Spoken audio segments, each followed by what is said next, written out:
Hello, this is Aaron, and welcome back to the podcast. Huge news last week with the reversal of Roe versus Wade, which to me is almost a surreal event because I almost can't even believe that it happened. I guess I just assumed realistically it wouldn't happen for a very long time, if forever, but it actually did happen.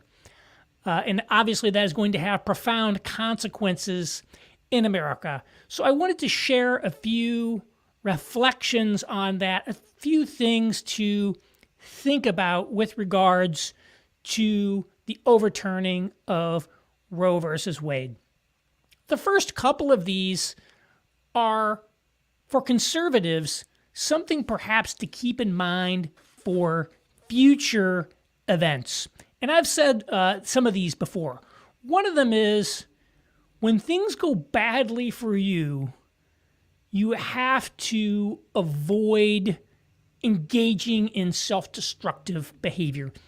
If you haven't seen the online reactions to Roe versus Wade reversal, which, to be honest, how could you avoid them? You may not know, but most of us probably do, that people have lost their minds. And they're saying all kinds of truly insane things, making violent threats against Supreme Court justices, using the N-word to describe Clarence Thomas, using their real name. And in these cases, it's most likely that these people will not suffer any particular negative consequences as a result of their actions or their words because they're engaging in politically favored discourse and action. But the same would not happen to you if you did that. So look at the meltdowns that people are having at events like Roe versus Wade being overturned, or like Donald Trump winning the election back in 2016. And just remember, one day, the shoe's going to be on the other foot. Not necessarily on Roe versus Wade, but something is going to happen. Your guy's going to lose an election. Something is going to happen, and you are going to be extremely angry and extremely upset. And when that happens, you have to be careful not to allow those emotions to get the best of you and cause you to say or do something that could have lifelong negative consequences. I keep going back to Genesis, where God says to Cain, if you do well, will not your countenance be lifted up? But if you do not do well, sin is crouching at the door, but you must master it. And of course, Cain did not master it. And we have to just recognize in our own life that when things go poorly for us, we're going to be tempted to sin or self-destructive behaviors. And we need to learn from watching other people and say, wow, we should not let this happen to us. Something to keep in mind for the future. The second thing is to beware of the potential unintended consequences of violating the rules or violating the norms of society. The reality is that Roe versus Wade was overturned primarily because of the actions of one man, Harry Reid. When Harry Reid was Senate Majority Leader in the Obama administration, he invoked what was then called the nuclear option in order to eliminate the filibuster for presidential appointees and for all judicial nominations other than those for the Supreme Court. He was unhappy that the Republicans were obstructing Obama's nominees, and he said, look, we can change the rules of the Senate on a simple majority vote. Therefore, with a simple majority, we can eliminate the filibuster. And so that's what they did. They eliminated the filibuster on presidential appointments and judicial confirmations other than the Supreme Court. Well, then what happens? Trump gets elected, and there's a Republican Senate. And so Trump is able to push through nominations that would otherwise have not been able to get through if they had to get to 60 votes. And so he was able to appoint very conservative Supreme Court justices, and the Democrats basically couldn't do a thing about it. And as a result, Roe versus Wade is overturned. And so I want to be clear that I am not advocating that, we need to, follow all the rules all the time while the other people are, violating them with impunity. I'm not saying that at all. In fact, what is the best strategy of game theory? According to a lot of different studies, it's tit for tat, right? So there are cases where we need to go off the menu item, if you will, and start saying and doing things that might violate, historical understandings in order to deal with new situations. But we have to be aware that we cannot always control what we've unleashed, that the decisions that we make in the here and now are going to have profound long-term consequences that we cannot predict. And so we're going to have to act in this world, regardless. But something to keep in mind, particularly as a lot of conservatives are saying, what matters is winning, and we need to do whatever it takes to win. Maybe sometimes you do. I really feel like Donald Trump took the measure of what the media was going to do to him as the nominee, and he punched back twice as hard, as they say, and he won, and here we are today. So again, I'm not saying that we have to allow ourselves to be bound by some set of conventions when the people on the other side of the table have decided to do whatever the heck they want. But we need to understand that when you take the step of escalating, then oftentimes, the consequences of that are going to be things that you cannot predict. So I would say Harry Reid, perhaps more than any other single person, is responsible for the fall of Roe versus Wade. Guy's name I'm not seeing a lot of on Twitter these days. But if you're a Democrat who wanted that to stay in place, then you should have thought about it. Because then what would happen? Republicans were able to push him through. And of course, everybody knew that Harry Reid would, in the event the Supreme Court nomination came up, immediately break the filibuster on that as well. So something to keep in mind. And by the way, I think maybe the Democrats seem to maybe have learned something from that, because Biden and these guys are saying, look, we're not going to break the filibuster. We're not going to pack the court, because what happens in 24 if you have a Republican trifecta and do that? Who knows what might get pushed through? And so preserving the filibuster, I think, perhaps serves the interest of the country at some level. Something to keep in mind. When you're thinking, I'm going to do X, you just got to remember, you can't always control what happens as a result of X. Roe versus Wade also shows the power of a moral claim over a utilitarian claim. Former Donald Trump speechwriter Darren Beattie, who runs the great site Revolver News, he has this line: "Silence is violence beats don't tread on me every time." The idea here is that silence is violence is a morally imperialistic claim. It essentially attempts to impose a moral vision onto other people. And in fact, we already see this today in the Roe versus Wade responses, where some of these people who are reacting to it very badly are saying, such and such institution, if you do not strongly take action and issue a statement showing your support of women and abortion, I'm never going to patronize your organization again. People are literally posting stuff like that, saying you cannot remain silent. You must do what we want, is a form of moral argumentation, moral expansionism. What you've seen with kind of Republicans and conservatism is that they've essentially kind of made utilitarian arguments. Why should we support all these principles?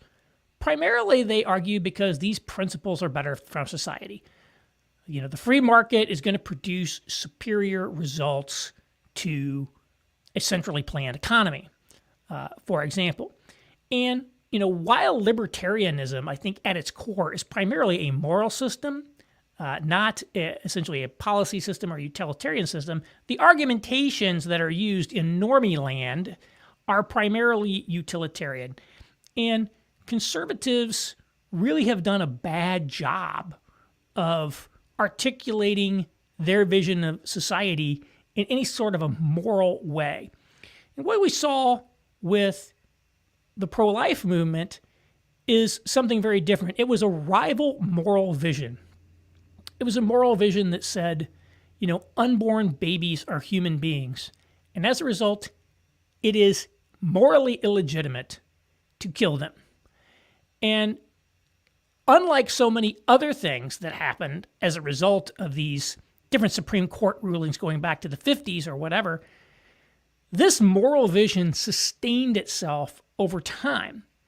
So more than just a handful of people said, yes, this is true.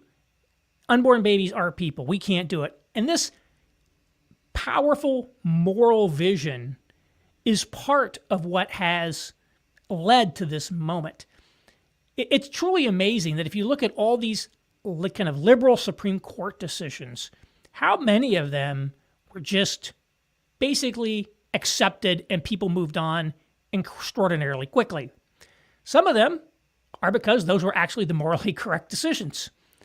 Banning segregation in schools, Brown versus Board of Education, that was a correct decision. I think most people, through the efforts of the civil rights movement and others, came to believe that it was simply morally illegitimate to engage in the form of racial discrimination that was premised upon doctrines like separate but equal. It's like, no, we're going to get rid of that because that's wrong morally. And people adopted it very quickly, to their credit. What we see here with Roe versus Wade, on the other hand, is a case where the Supreme Court tried to impose something, perhaps thinking that, society would just go along with it, and society didn't go along with it.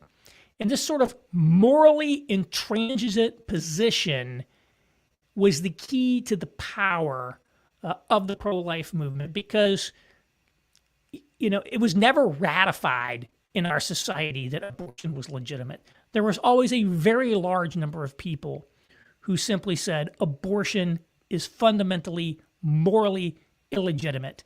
And they confronted the rhetoric and the moral vision of bodily autonomy and all of that came through the pro-abortion movement with their own rival moral vision.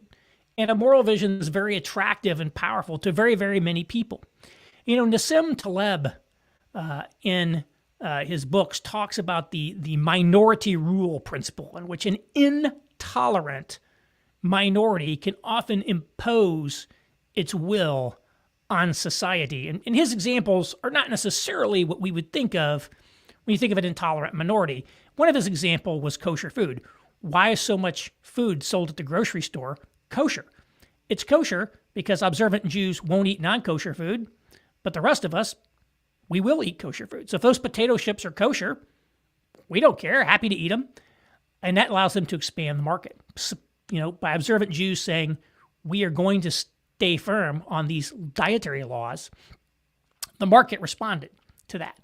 Now, again, I don't think that that's true in every situation because, if you have, dictatorial governments that are happy to slaughter people, then, your minority rule isn't going to work.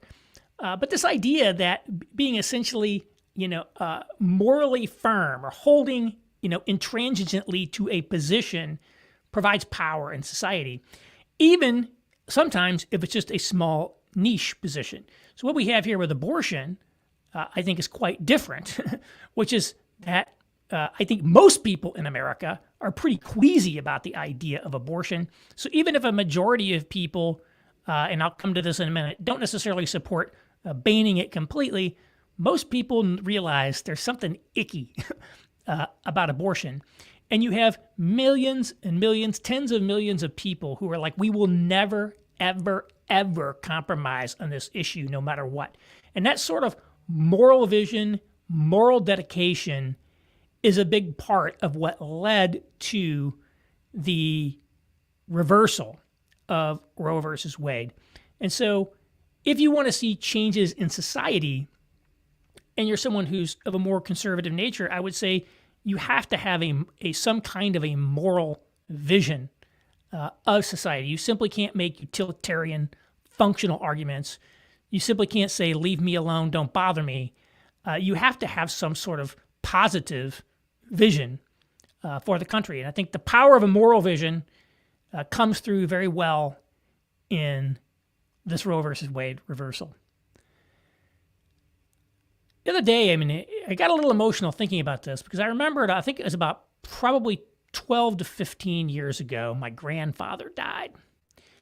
And I can remember how old he was. He was in his 90s. And this guy, this is, 100%, a Sicilian guy, crazy dedicated Catholic, went to Mass every day of his life up until he was very old.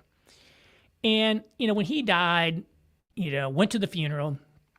We're at the funeral home. It's kind of a crazy scene there because my grandmother's just sitting there by the casket, and there's this massive line of people coming to pay their respects. And one thing you learn over time as you attend funerals, you start observing. Like one of the things you observe is when a man dies like that and his widow is still alive, massive numbers of people come to the funeral because they want to support the widow. But then when she dies, it's more likely to be just family and closer people because, it's a different sort of situation. But nevertheless, I remember there were a lot of flowers there, and there was this huge wreath, by far the biggest wreath there, just said, "The unborn, thank you." And it was from, I'm getting emotional here, it was from the local Right to Life, which he had helped found. And he died with essentially zero progress having been seen on the matter of abortion in his lifetime. And I've written before about taking a generational perspective on things and realizing that, like the great cathedral builders who started building cathedrals and worked on cathedrals that they knew would never be completed in their lifetime, we have to have a vision that extends beyond the span of our own life. And like here was someone who had a vision that expanded past his own life, that he would work on something for decades of his life without seeing any fruit from it, essentially, all the way to the end. And ultimately, the fruit of his labors only became apparent after he was gone. And that's just something that we need to be thinking about because, a lot of people talk about, let's just take back America or something like that. And the truth is, it's sort of like losing weight. You didn't get fat overnight. You're not going to lose the weight overnight. Changes that move America in a fundamentally positive direction, that I might like to see is quite possible. I believe things are possible, but it may not be something that can be accomplished in my lifetime. It may be something that can only be accomplished by future generations. And so we need to have a perspective that extends beyond our own life. Okay, I just had some things pop up here, so hopefully I didn't lose a stream of the thing. And so I think this is a good example of a generational perspective that so many people who focused on this issue